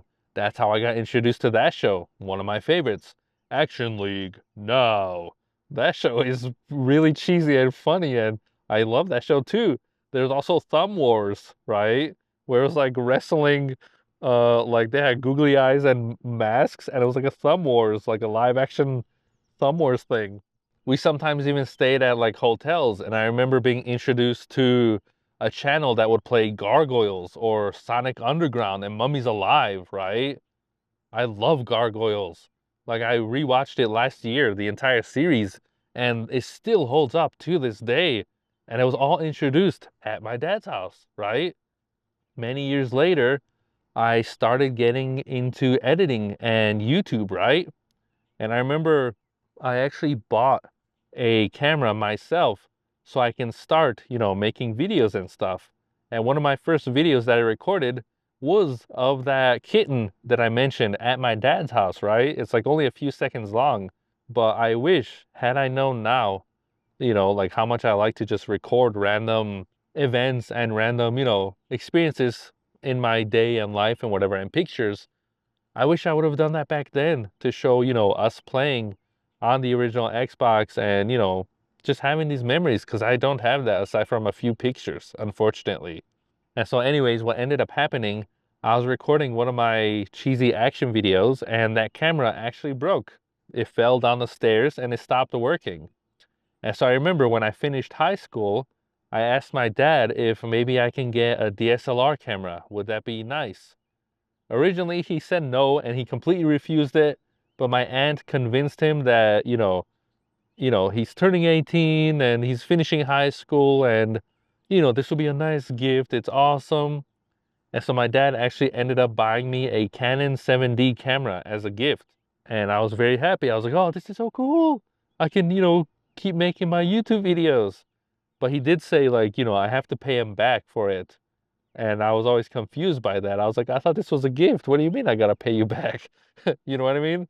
It's basically the same camera, DSLR, that I still use to this day for the videos. Right now I'm holding my phone because it's just easier, right? And the DSLR is a little bit old, but it does look a lot better quality-wise and everything. But it does have its limitations, whereas, you know, the phone, I can at least see myself. It's its own thing, but I still use that camera to this day, right? The DSLR, it doesn't use SD cards. Instead, it uses these special cards called the CF cards. And so I told my dad that, and he stole the cards for me too. Like he got me a 4 GB one, like he stole it at a store. And I remember I could only record maybe like 10 minutes of videos because, 4 GB at 1080p on the DSLR would quickly like fill up. Not only that, he also got me a camera bag, like a giant camera bag, but he got me that too. Like it really helped me get into editing and recording the cheesy videos, right? And it made, these videos are a hobby now that I've been doing for over 15 years, right? And I'll be continue doing it for the rest of my life. And maybe, who knows, maybe one day it'll turn into a career or something, right? I know I'll never stop making videos though. It's always something that makes me happy and, kind of like my safe place. No one can take that away from me, right? Like I have my videos. All of those memories I have right now of my dad and everything that I mentioned so far in this video, right? That was, growing up, I would say from when I was young to about maybe 20 something years old, right? And then everything changed around Easter, I would say 2013. I think it was about Easter, or maybe it was my cousin's birthday.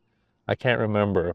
But basically what ended up happening was my dad called us, right? Because he was at working or whatever, and he's like, hey, I'm gonna be picking you up, you and your brothers. So, make sure to be ready. I'll be there in about an hour so we can go, to enjoy Easter at my cousin's house. And usually when my dad says he'll be there in 1 hour, it actually means he's gonna be here in about 2 hours, right? Like he's always late and whatever, but that was just kind of how he is, right? And so what ended up happening was I was like, oh, we still have time, right? And I was recording actually, as he called, a cheesy action video. Like I wanted it to be finished. I was on, the last few scenes, and the last scene required my stunt dummy that I made called Raul. He was gonna be like, he's gonna have his head chopped off and then blood spraying everywhere, right? It took like an entire, like it was a huge setup to put together and everything, and I didn't want to, take it down and have to repeat it in the future. So I asked, my brother Phil to help me work on it, right, before my dad arrives. And I kept trying to work on it, and we got to the last scene, and I kept trying like few times, whatever. But then, as we were recording it, my dad arrived. Like he arrived, he actually did arrive in about an hour, I would say. And as he arrived, everyone's surprised, like, oh, he's actually here. I'm like, okay, time to finish, stop recording, let's put our stuff inside and let's go to the party. But what ended up happening instead was Phil and I, we're over there recording this shot. My dad comes out of nowhere in his van. He gets out of the car and he's immediately yelling at us. He's shouting, he's yelling that we're not ready. Like, what are you doing? I told you an hour ago to be ready. We gotta go. Come on, let's go. Like, what is wrong with you? Pretty much the camera was also still recording, and I remember like stopping it too. So I do have a little bit recorded where he was yelling at us, right? Like for like maybe 1 second, right? I don't know if I still have that footage somewhere, but I've only seen it once, and it still makes me cry. He was yelling, he was coming at us. He ended up grabbing the tripod, which had the camera on it too, and he threw it into his van, right? And this was all happening, while he was yelling at us too. Maybe like 20 seconds the moment he stepped out of the car. He's like, you still haven't paid me back for this camera. This is mine. You're not going to be able to use it. Get out of here. And he threw it into his van, right? I'm trying to calm him down, right? Because like, I'm like, hey, it's not that big of a deal. I was recording a video. I didn't know you were, like it took us a little longer to record. Like we can get ready in a few minutes. Like just calm down. But it wasn't working. He was fully yelling at us. Like he was loud and it just wasn't working. By now, like he was walking up the steps and he was inside my mom's house. And I'm over here trying to, like now I'm yelling back at him like, "Hey, what are you doing? Like, I need the camera. I wanted to finish the video, but like at least like calm down. Let's figure this out. Calm down." My dad's inside and he sees Chefy T that, Chefy T's not dressed yet. And so he starts yelling at Chefy T. And so nothing's calming down. It's only getting worse, basically. At this moment, Phil starts yelling at my dad too, because he says that, he has a friend's birthday to go to and he doesn't want to go to this Easter party. And I didn't know any of this until a few years later, actually. I thought my dad was just yelling because of the video. But apparently every single one of us added to this, this moment. And Phil, my brother, he's a piece of shit, and he always has been. He fucking dumbass. Doesn't know when to stop, okay? Like, I will say that. I'll admit it. He doesn't know when to stop. It probably would have made a huge difference had he not been yelling. And I get it, my dad was yelling back, right? And he wasn't taking no for an answer. But like, dear Lord, he didn't make it any better. Like, Phil didn't make it any better. Basically, what ended up happening is my dad slapped Phil. Like, they were just yelling at each other, and he just slapped him. Like, around the face, he slapped him. And at that moment, you know, everyone's just yelling, everyone's on edge because this, my dad's angry. The moment he slapped him, something inside me just snapped. Like, I just, all those years built up of anger and being yelled at and whatever, and knowing that my dad gets, abusive, something inside me snapped. And without thinking, I pinned my dad against the wall using my forearm, like against his neck, right? Kind of like, I don't know how to say it because I'm holding the camera, but the back of my forearm here that you can see, I was pinning against, his neck and against the wall. And then I stared him like into the eyes, like I was staring at him and I was crying. And I said something along the lines like, you need to stop hurting us or leave us alone or something like that, right? Like I said that as I was holding him. And I was holding him like this and I said this. for maybe about 10 seconds, right? And then I kind of snapped out of it, and I walked back and I instantly regretted what I did. And I tried to apologize to him, like I was like, sorry, like, I don't know what happened. And to this, like, even though our dad kind of yelled at us and, emotionally abused and everything, like I said, he never hit us and we never fought back, right? Like nobody ever fought back to my dad. This was the first time any of us have ever done like anything, let alone actually like attack him like that. You know what I mean? And I remember asking him, can we get ready? Like we can still go, for the party. Like, can we go? Like now that everyone's calm, like, like let's go. I'm ready to go. Because he stopped yelling after that. Like, he just stopped. I remember he was mumbling or he was trying to say something, like trying to say something to us. I don't know what he said exactly. I don't know if it was like, fine or something. But as he was saying this, he was turning around and walking back to his car. And then he drove off. And I remember, like the look on his face, I saw that he was like, when I did that, like it kind of destroyed him. And I saw he was deeply hurt. And I think he was starting to cry too. Like he was tearing up. And I think that's why he turned around and walked away. From that moment on, like from that day, my dad, he didn't come pick us up anymore during the weekends. And everything kind of changed, right? Like we rarely heard from him.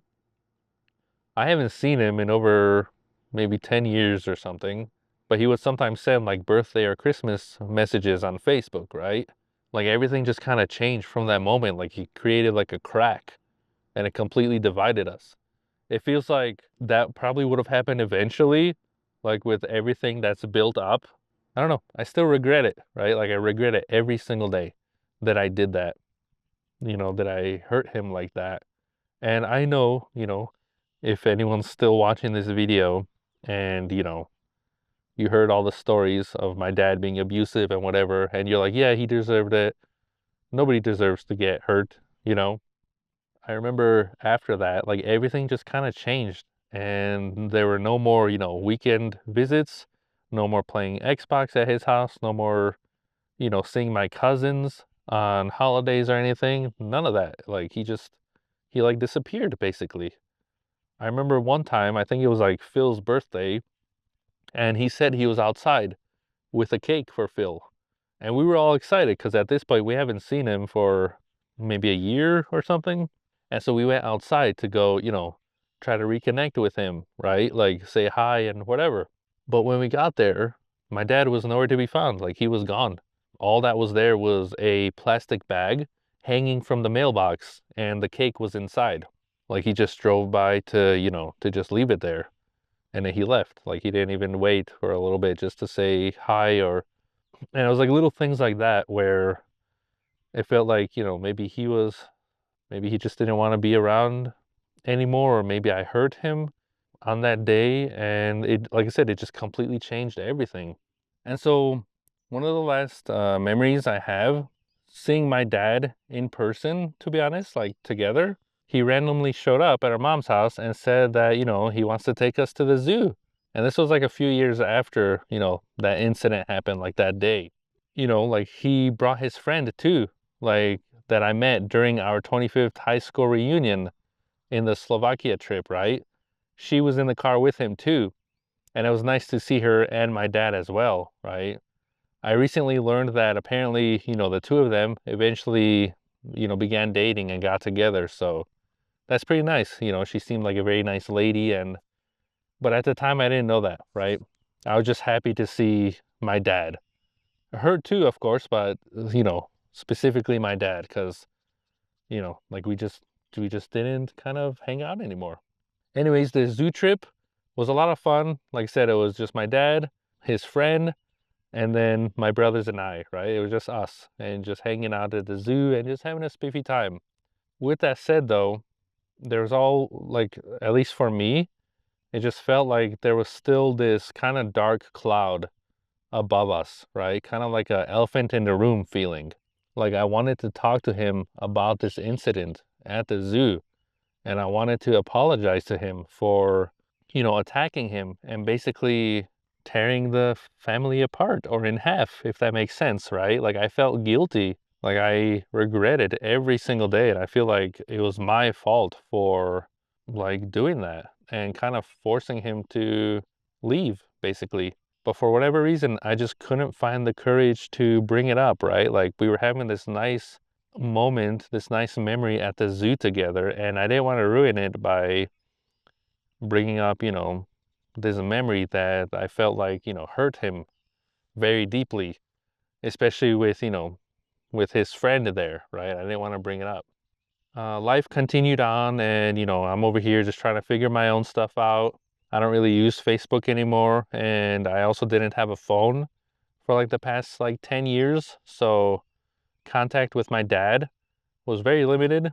I do remember going on Facebook sometimes, just to respond to him every now and then or ask him about like the original Xbox if I can, take it from his house and the games as well as the old computer, right? I want to take care of it and, have it somewhere safe and preserved because they're very huge and important part of my childhood.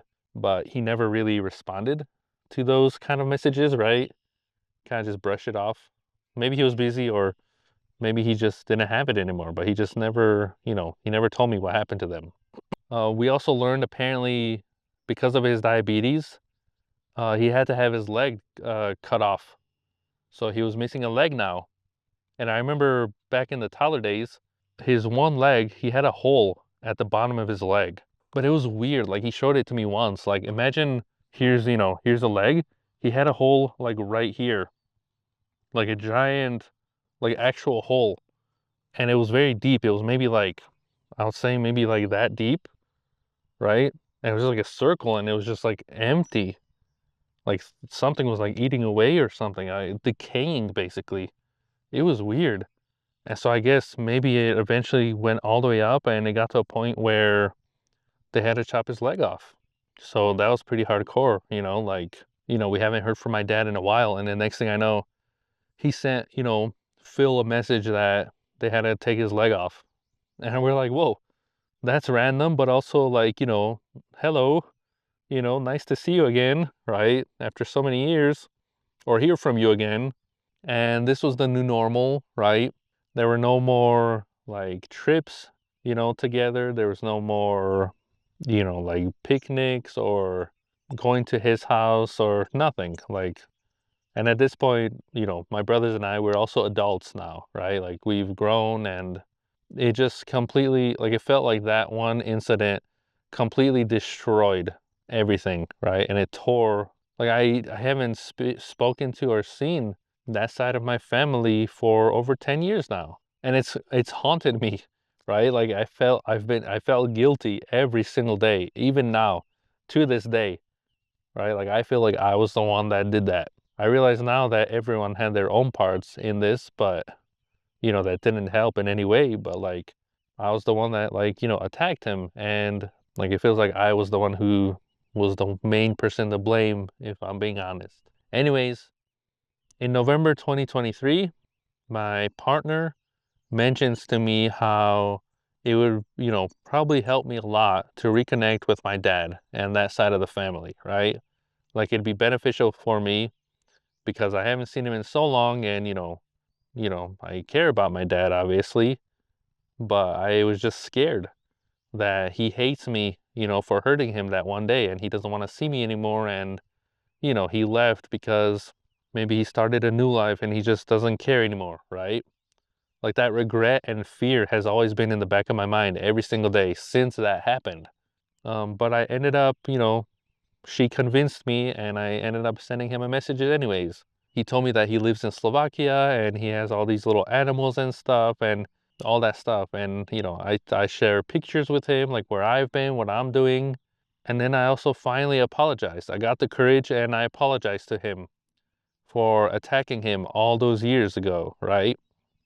Like I said, I'm sorry for doing that and for tearing the family apart. And what surprised me the most was he wasn't mad, right? He didn't even say anything hurtful in a response either. Like I thought he was going to attack me and, say like, oh, this is your fault, like that's why I didn't come over or anything. No, none of that. He was very happy to hear from me again, right? Like he was very excited. And I brought up, hey, I miss hanging out with you and seeing you. And, I wish things were a little bit different, after all these years. The messages were going pretty well, but I was still very scared to reconnect completely, right? Like 100%. Things were going pretty spiffy, but shortly after that happened, I had some personal stuff happening. And that's kind of when I, went full on severe depression, had my suicidal attempts and everything. And I just disappeared from basically the internet. And, I was kind of trying to focus on healing myself and whatnot. And so I didn't really talk, or reconnect with my dad after that point. Fast forward to pretty much last week, right? June 2025.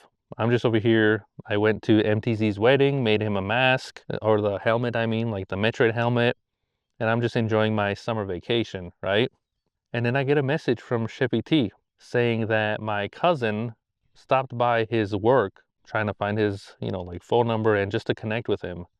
And also, sent him a message and everything and basically said, hey, it's me. I know we haven't talked in a long time, but your dad just passed away.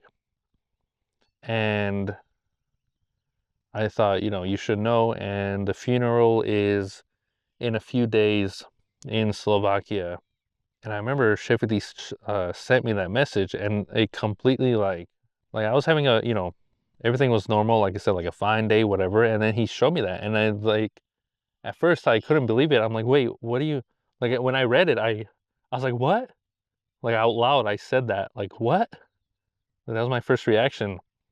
And then the entire day, I'm just thinking about it. I'm like, what do you mean? Like, what happened? Like, what? I was just confused. I'm like, what do you mean he passed away? That doesn't make any sense. My dad's supposed to live forever. He can't die. What do you mean? He's just like, what happened?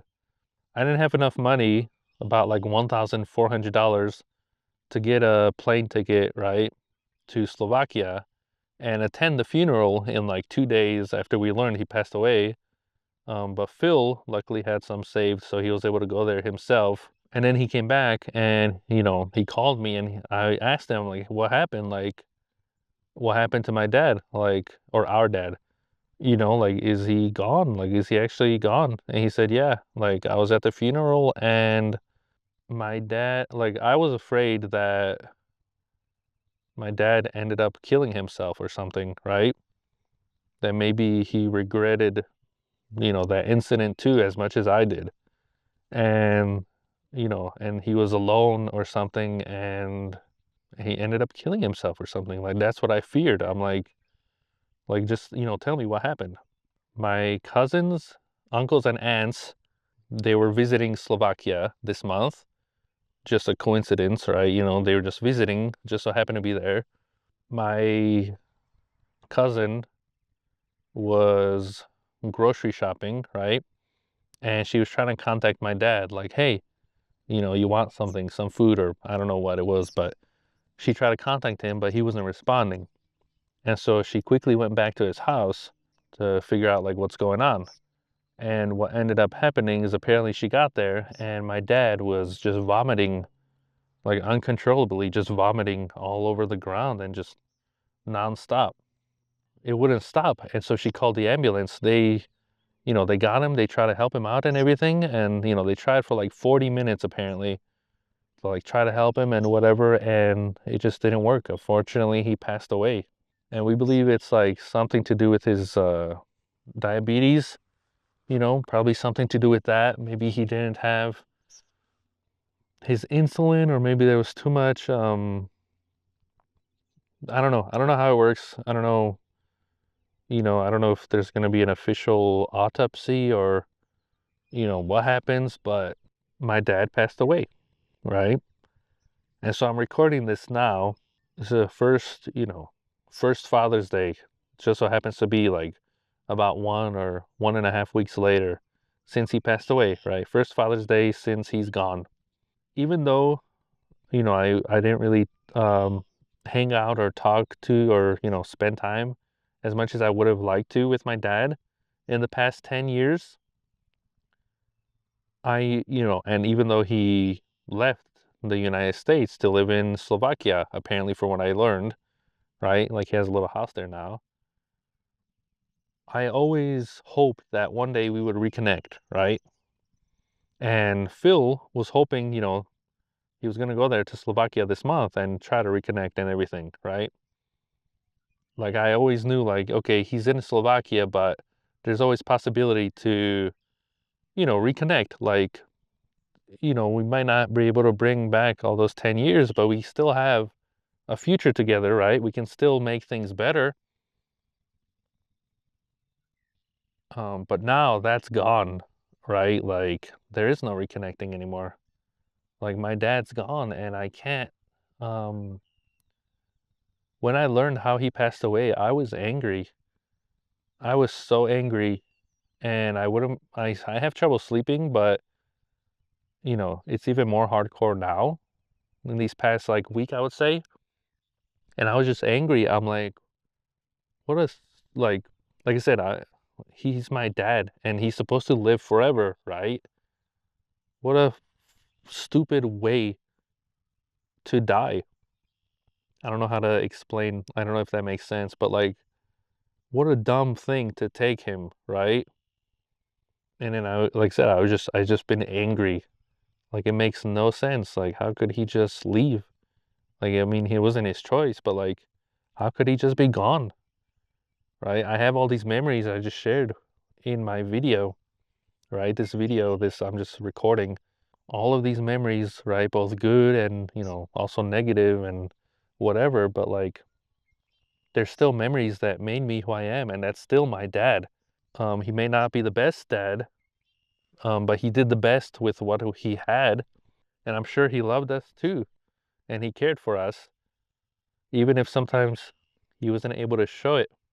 Like I said, not only, he literally, I wouldn't be here without him, of course, like I was born because of him, but also because of all of these memories I shared and all the ones I have it shaped who I am. Like I said, if it wasn't for him, like I wouldn't have been able to do a lot of things or probably live in the United States. I always think about like what would life have been if I was in Slovakia instead of coming to the United States? Like would I have discovered computers? Would I have discovered video games? Would I have been such a huge like fan of that like medium? Would I be into YouTube videos, right? Would I be a completely different person? Like, my life is my life. I don't regret how it's turned out, right? And I'm thankful that I had my dad who gave us all of these awesome experiences, right? And, got to connect with my cousins and his side of the family and everything. And, the only thing I regret is not making more of an effort to reconnect with him earlier, right? I had 10 years, over 10 years to try to, say sorry. And luckily, like I said, I was able to apologize when he was still alive back in November 2023. And not only that, but I did actually make an effort to see him and reconnect. Like I would say maybe 5 different times where I actually did visit his house in the past maybe 5 years, I would say, different 5 to 6 years. I did make an effort and I knocked on the door, but there was nobody, like nobody was ever home. I would always hear the dogs barking, but whenever I was there, there was nobody home. I'm guessing maybe my dad was working, but and like I said, so I would try again, like a year or something later, and then I try again. I wanted to surprise him and, to apologize and just to try to reconnect. But like I said, every time I did, he wasn't home, or maybe he lived in Slovakia by then. Who knows? And it made me sad because, like, part of me also felt like maybe he was inside, but maybe he didn't want to open the door and he was ignoring me or something, right? It just made me sad.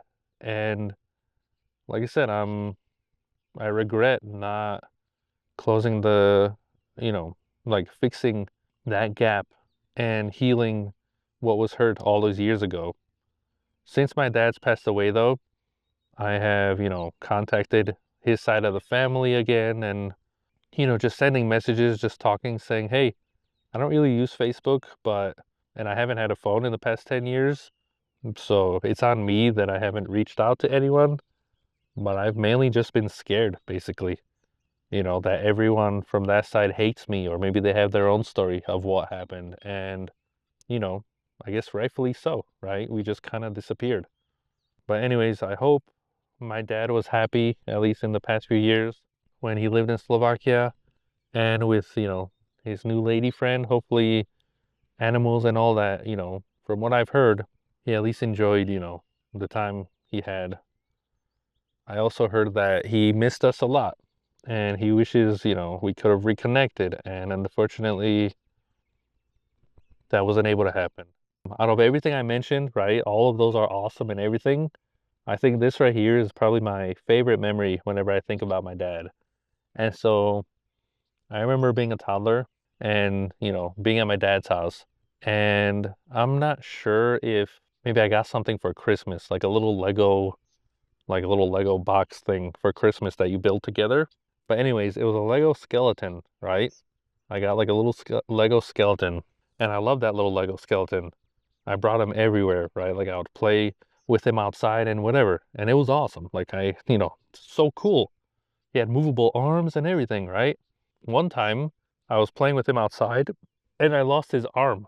And I remember asking my dad, I was like, hey, I lost his arm, I showed him because he knew. I think he's the one who gave it to me. I'm like, I have the little Lego guy, but I lost his arm outside somewhere, so it's making me sad. And then I would play on the original Xbox. And my dad's like, okay, well, that sucks, but I gotta go to work. And then I guess he disappeared or something. And then I don't know if it was like an hour went by or something, but eventually he came back and he's like, hey, I found it. I found the arm. It's right here. And I remember he gave it to me, like I had my hand like this, and he gave it to me, right? And when he gave it to me, I could feel his hands were very cold.